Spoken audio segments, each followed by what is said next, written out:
à l'intérieur même de l'église, on a une iconographie qui rend compte à la fois de la dépendance des bénédictins et de la dépendance des prémontrés.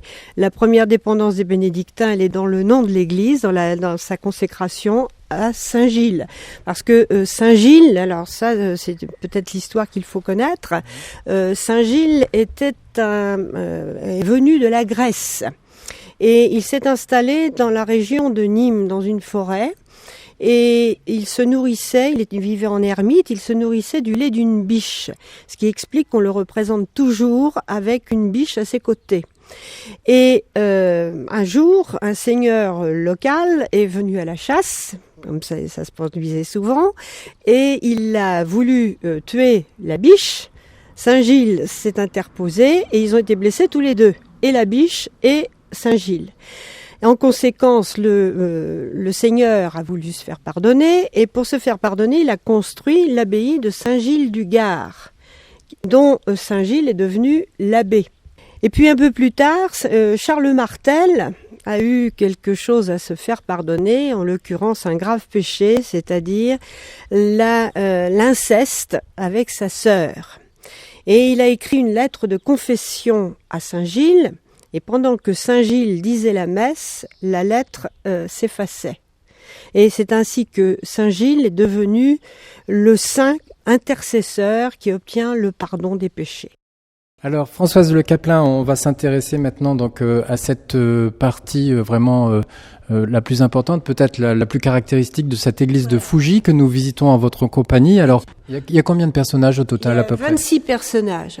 Le deuxième, c'est Saint Jacques le Majeur, qui lui est en costume de pèlerin de Saint Jacques de Compostelle. Alors à sa gauche, là-bas, tout au bout, on trouve Saint Pierre. Il y a Saint Jean qui est porteur de l'Eucharistie. Ensuite, il y a Saint André, porteur de la croix de son supplice, c'est-à-dire la croix en X. Ensuite, vous avez Saint Philippe qui est en position de prédicateur.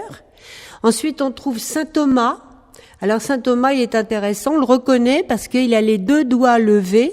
Ce sont les deux doigts qu'il a mis dans les plaies du Christ après la résurrection pour s'assurer que c'était bien lui. Ensuite, on a Saint Barthélemy, qui est porteur du coutelas, qui a servi à le dépecer. Après, on a Saint Matthias. Alors, première explication pourquoi ils sont 13. Saint Matthias, c'est celui que le Christ a désigné pour remplacer Judas. On a eu du mal à identifier Saint Gilles. Ah oui, on voit la biche à côté de lui, à ses pieds. Alors je suppose qu'à côté c'est Saint Augustin. Alors Saint Augustin qui lève son cœur enflammé, Saint Norbert avec son ostensoir. Donc vous voyez ici, c'est en fait le résumé de l'histoire de l'Église. C'est la Vierge dans l'état d'acceptation de sa mission au moment de l'Annonciation. Et ce qui explique aussi la présence de Saint Joseph juste à droite.